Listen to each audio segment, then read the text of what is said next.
kita memang dalam kehidupan sehari-hari sangat banyak terlibat oleh perasaan-perasaan kita.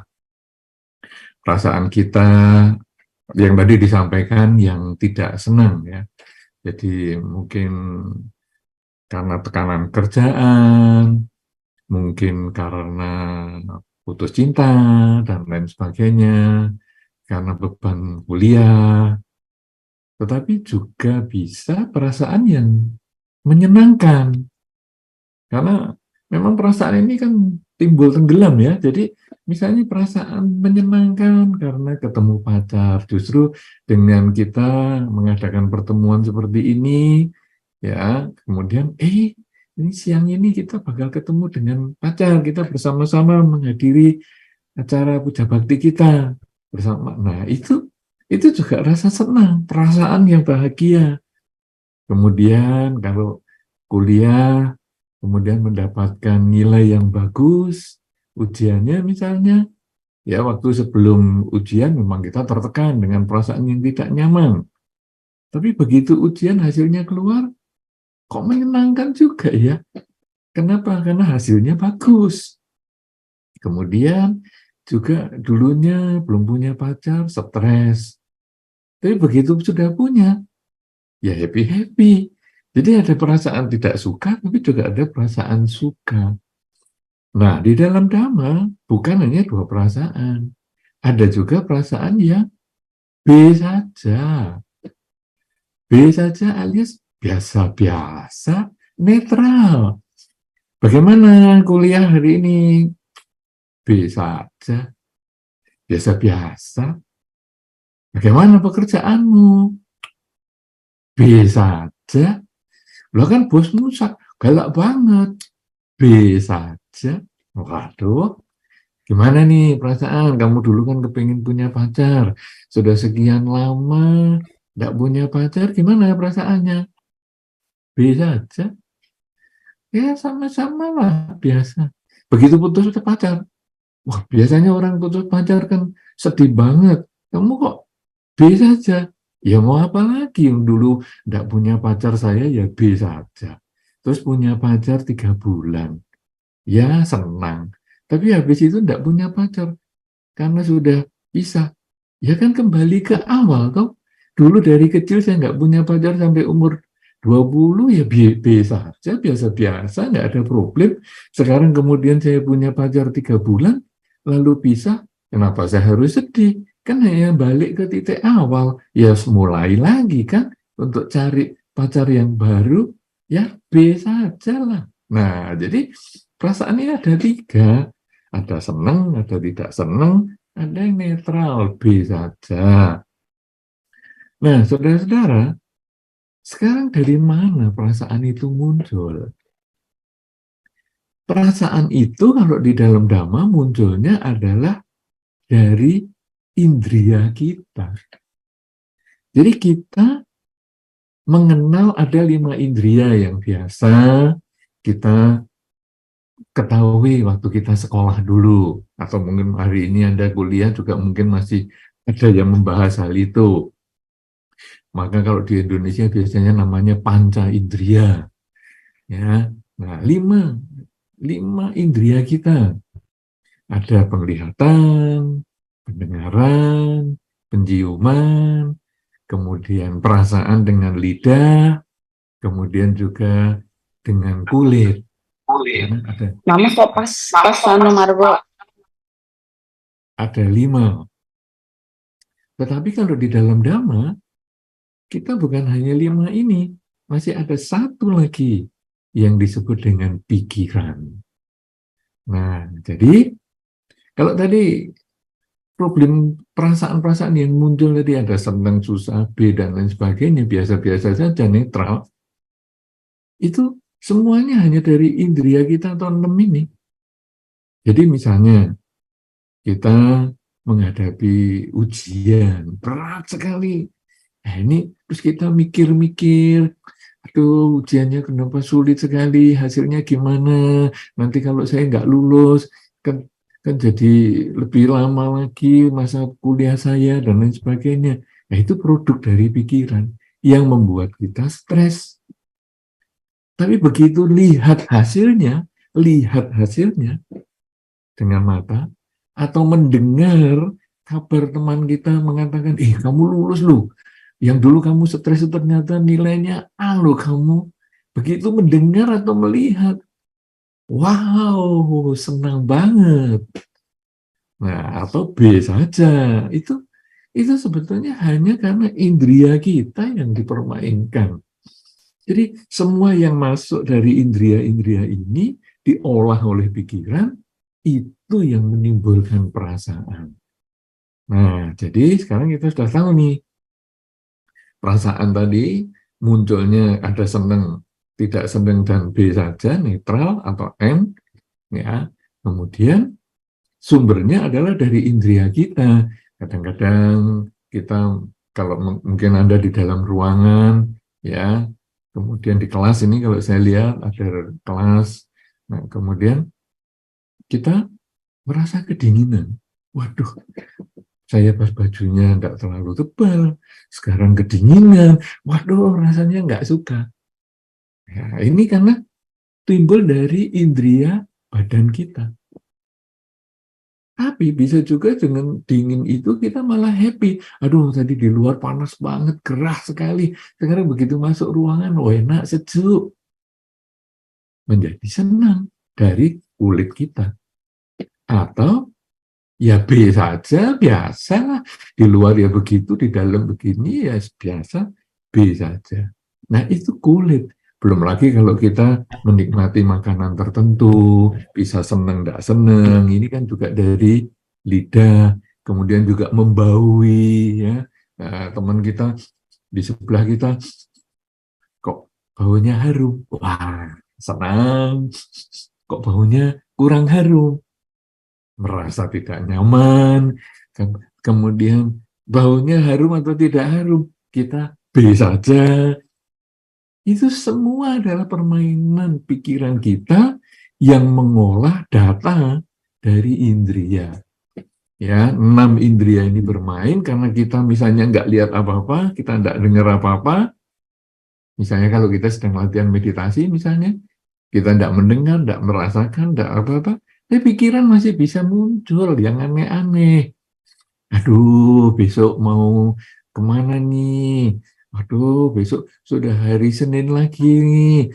Bakal saya banyak beban kerjaan lagi. Muncul pikiran stres, muncul pikiran bahagia, muncul pikiran netral.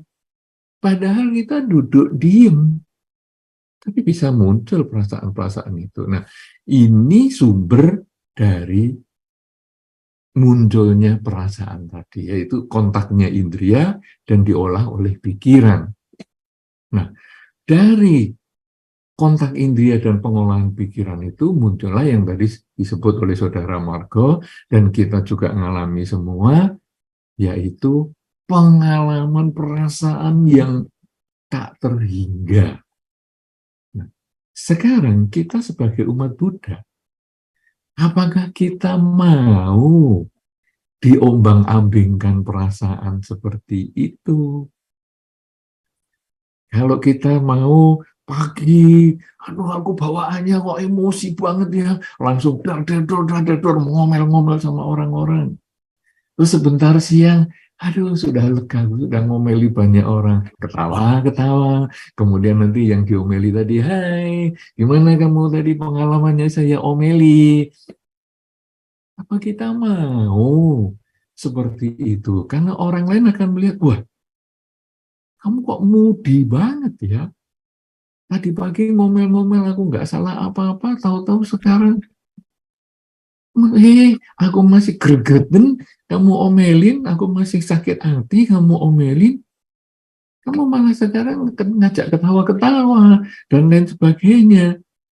Ya aku sudah senang, soalnya aku sudah berhasil ngomel-ngomel, sudah puas.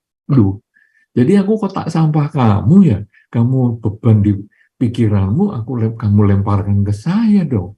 Nah, jadi kita lalu jadi moody seperti itu. Kemudian kalau sekarang diajak teman-teman santai-santai dan lain sebagainya, kemudian kita ya malah sedih karena kebawa pikiran kita yang tidak enak. dan lain sebagainya. Jadi membuat teman-teman kita ini tidak nyaman. Nah, apakah kita mau seperti itu? Kalau kita ingin mengendalikan pikiran kita, mengendalikan perasaan kita, yang bersumber sebetulnya dari pengolahan pikiran setelah menerima objek-objek indera kita itu, maka kita harus mulai dengan mengenali perasaan kita dulu. Jadi kita kenali dulu. Oh, ini perasaan senang. Oh, ini perasaan tidak suka. Oh, ini netral. Kita mulai dari pengenalan itu dulu. Perasaan tidak senang itu banyak sekali ya. Tak bisa disebutkan satu persatu di sini. Misalnya kemarahan, kejengkelan, kekecewaan, kecemasan. Itu kelompok dari ketidaksukaan. Kemudian kelompok suka, ini juga bermacam-macam. Ya, jadi ada ada suka karena ada cinta ya tadi yang disebut jatuh cinta, kemudian merasa senang ketika mendapatkan hasil nilai ujian yang bagus dan lain sebagainya. Ini senang ini juga banyak sekali. Ya, senang dengan makanan tertentu, misalnya senang dengan udara tertentu, senang dengan musik tertentu, senang dengan mungkin pemandangan tertentu dan lain sebagainya. Kemudian netral. Netral ini juga apa saja objek indera kita ya cuek lah. Sebetulnya netral di sini ini bukan berarti batin sudah seimbang, tetapi sebetulnya cuek lah. Apa sih? Cuman gitu aja. Cuman punya pacar aja senang. Apa sih? Cuman gitu aja. Kenapa sih putus cinta juga susah? Segitu aja. B saja. Itu sebetulnya dasarnya netralnya ini adalah karena cuek. Jadi acuh, nggak mau tahu. Nanti beda dengan netral di dalam Dhamma yang sebetulnya nanti kita akan bahas ini adalah netral di dalam Dhamma ini ketika batin bisa kita kendalikan. Bukan karena cuek, bukan karena ketamaan, jadi seneng, waduh happy banget aku, itu tamak sebetulnya. Jadi, waduh aku ingin ngulang lagi, aku pengen ketemu lagi karena aku punya pacar sudah seneng, maka aku pengen ngulang lagi, ketemu lagi. Aku dapat nilai ujian yang bagus, aku pengen dapat lagi. Aku punya gaji yang besar, aku pengen lagi. Aku punya makanan yang enak, aku pengen lagi. Kesenangan itu di dalam Dhamma dinilai berawal dari ketamaan kita. Kemudian kalau tidak senang, itu sebetulnya karena kebencian kita, yaitu keinginan yang tidak tercapai. Aku ingin nilainya bagus, hasilnya kok jelek. Nah, ini keinginan tidak tercapai. Jengkel, stres, cemas. Kemudian, kalau yang B saja itu, siapa saja aku nggak mau pusing dah. Yang penting hidupku begini. Nah, sekarang di dalam Dhamma, 3 perasaan ini sebetulnya menunjukkan bahwa kita belum bisa mengendalikan diri, belum bisa mengendalikan pikiran kita. Kalau kita ingin mengendalikan pikiran kita, maka dimulai dengan mengetahui dulu bahwa saya punya rasa senang, saya punya rasa tidak senang, dan saya punya rasa netral. Kita mulai dari situ dulu. Jadi ada, wah gimana nih nilai ujiannya? Ya, senang sih. Nah, kita sudah mulai sadar, ini ada perasaan senang. Aduh, ujianku kok gagal ya? Aduh, pengen nangis aku. Nah, inilah perasaan yang tidak senang. Kita kenali dulu itu. Kemudian, aduh, ujianku gagal. Biarin aja. Toh yang bayar juga orang tua saya, nanti lama kuliah, ya nggak apa-apa, biarin aja. Nah, enggak, kamu enggak sedih? Enggak. Kamu yang enggak juga, atau yang bayar juga orang tua. Nah, ini kita lalu kenali, ini perasaan biasa saja. Ini sebetulnya berasal dari kecuekan kita, keacuhan kita, ketidakmau tahuan kita. Kalau sudah demikian, saudara, kita kemudian lalu berusaha selalu sadar setiap saat ini.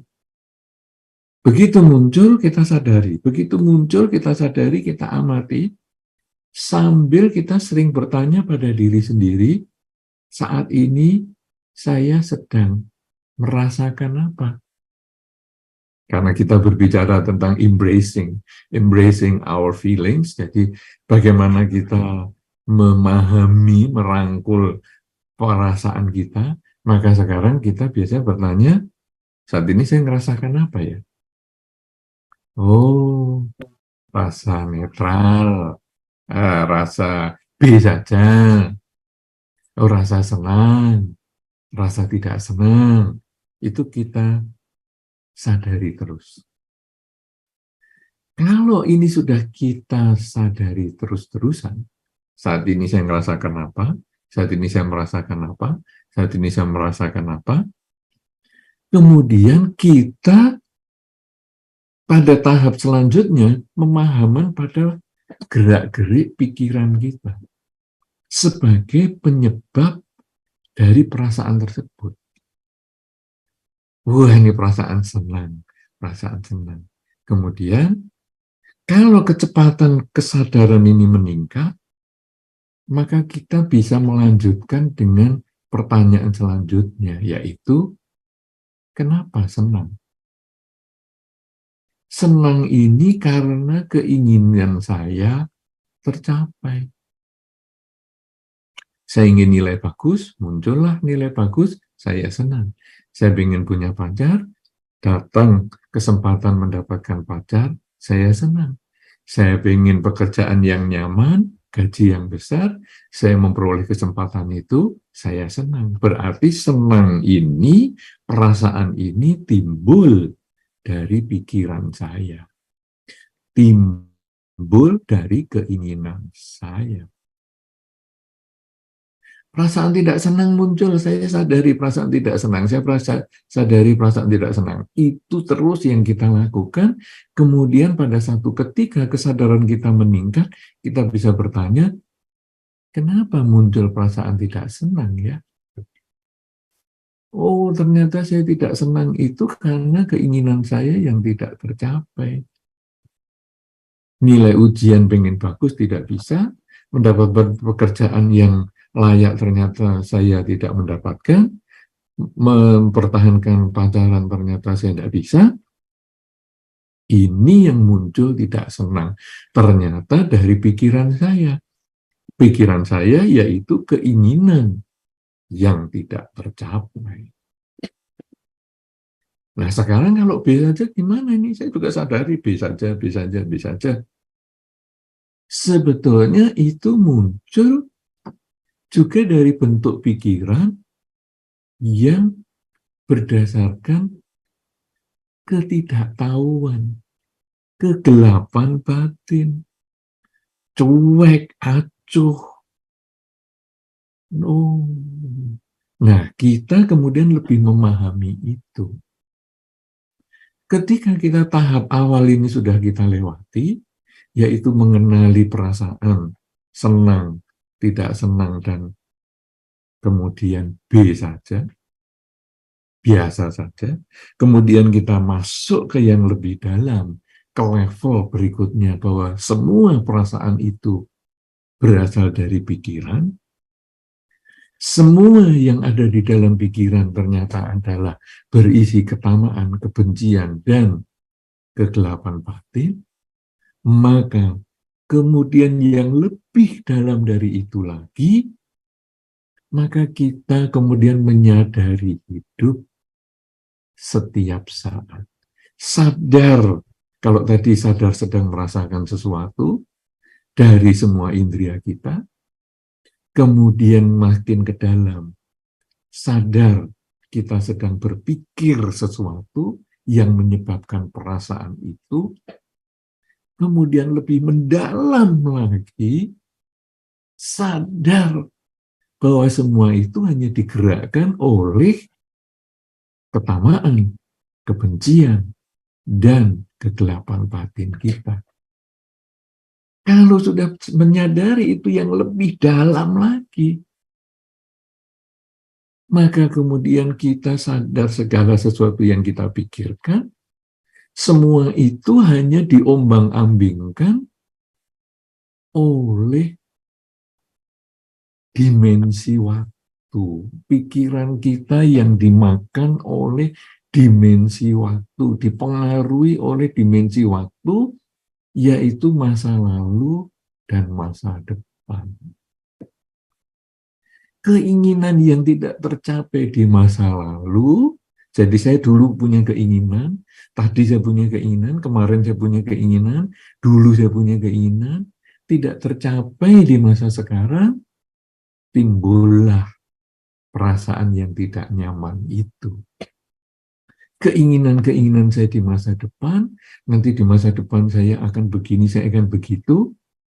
Kalau kita kemudian terjebak dengan keinginan itu, maka kadang keinginan yang seolah-olah di masa depan bisa kita rasakan, muncullah kebahagiaan.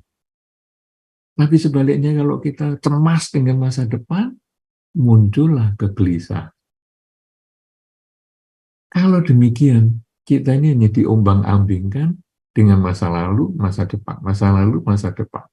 Itu yang menimbulkan pikiran dengan keinginan yang berisi ketamaan, kebencian, dan kegelapan batin. Itu yang mewujudkan perasaan-perasaan yang nyaman, tidak nyaman, dan yang B saja. Nah, sekarang kalau kita sudah masuk ke level yang lebih dalam lagi tadi, maka kita kemudian bukan hanya menyadari perasaan saya saat ini apa, tapi adalah kita menyadari saat ini saya sedang apa. Saat ini saya sedang melakukan apa, saat ini saya sedang merasakan apa, saat ini saya sedang berbicara apa, dan yang paling penting, saat ini saya sedang berpikir apa. Karena pikiran ini pelopor segalanya. Pikiran ini yang menimbulkan perasaan yang muncul dan tenggelam. Perasaan yang senang dan tidak senang itu tadi. Kemudian kita lalu sadar, oh saat ini saya sedang jalan. Timbul rasa nyaman. Lalu disadari, kenapa nyaman? Karena sesuai dengan keinginan saya. Saat ini, keinginan saya yang kepadi, waktu di rumah tercapai. Loh, saat ini kan saya sedang jalan. Tadi saya pernah mengalami, saya pernah terjadi, saya tadi pernah hidup, tapi sudah tidak hidup. Yang tadi hanya pengalaman, hanya untuk belajar. Tapi yang sekarang inilah kenyataan. Aduh, nanti kalau saya jalan ketemu si A yang saya nggak sukai bagaimana? Itu kan nanti. Itu memang perasaan yang tidak menyenangkan ketemu dengan si A. Kenapa? Karena sumbernya dari pikiran yang ingat bahwa si A mungkin hari ini akan ada di sana. Karena biasanya minggu-minggu yang sebelumnya dia juga di sana. Aku kemungkinan akan ketemu dengan si A. Itu perasaan yang tidak menyenangkan yang muncul dari pikiran kita sendiri. Kemudian kita lalu renungkan, memang mungkin akan terjadi, tapi kan belum tentu terjadi. Yang akan datang, itu aku akan hidup, tapi belum tentu hidup. Itu hanya dijadikan pedoman, karena saat inilah kenyataan, kita mempersiapkan yang terbaik saat ini. Kalau saya siap bertemu dengan dia, maka saya cuek aja, saya akan ke sana. Paling dia duduk di sana, aku duduk di tempat lain. Dia mau lihat saya belok ke jalan yang berbeda. Saya sudah siap mental dengan cara itu. Kenapa? Dengan mengetahui ataupun melihat yang akan datang itu, mempertimbangkan yang akan datang, tidak terjebak dengan yang akan datang, tapi menjadikan yang akan datang itu sebagai persiapan untuk saat ini, maka batin saya menjadi tenang. Jadi masa lalu bukan kita abaikan, karena itu tetap pelajaran. Untuk saat ini diperbaiki, kalau jelek, ditingkatkan kalau baik. Masa depan bukan untuk ditakuti, tapi dijadikan persiapan untuk perbaikan saat ini. Yang menakutkan di masa depan, kita mulai saat ini melangkah yang terbaik, supaya di masa depan, kalau kejadian itu muncul, tidak semenakutkan yang kita bayangkan. Kalau di masa depan itu ada yang menyenangkan, kita mulai saat ini untuk mempersiapkan. Supaya di masa depan, kalau hal itu muncul, lebih menyenangkan daripada yang kita alami ataupun yang kita pikirkan. Nah, dengan cara kita sadar setiap saat ini bahwa hidup itu adalah saat ini, maka perasaan apapun juga kita tidak gampang dipermainkan. Pikiran apapun juga kita tidak gampang dipermainkan. Karena kita sadar saat inilah yang hidup. Tadi pernah hidup tapi sudah tidak hidup. Nanti akan hidup tapi belum tentu hidup. Inilah saat ini kita hidup. Kita hanya selalu sadar saja setiap saat. Dengan cara begitu, saudara, maka embracing our feelings ini bukan hanya sekedar kita memahami perasaan kita, tapi kemudian kita lebih bisa menerima diri kita ini sebagaimana adanya.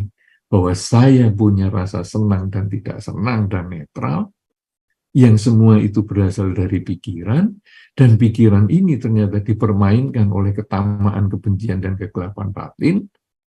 Dan kalau kita kemudian sadar setiap saat, ternyata semua itu hanya berbicara tentang dimensi waktu, masa lalu, masa sekarang, dan masa depan, sehingga begitu kita menyadari saat ini sedang apa, yang kita latih dengan meditasi yang tadi disampaikan, yaitu sadar saat ini sedang bernafas masuk dan keluar misalnya, sebetulnya itu adalah awal kita menyadari pikiran kita, perasaan kita, dan apa saja yang kita terima dengan indria kita, 6 indria tersebut, maka batin kita menjadi tenang, seimbang, bukan hanya B saja, tetapi menjadi tenang, seimbang, tidak tergoyahkan untuk timbul dan tenggelamnya perasaan. Embracing our feelings sesungguhnya menjadi satu dasar untuk mengenali diri sendiri menjadi batin yang tenang, seimbang di dalam Dharma.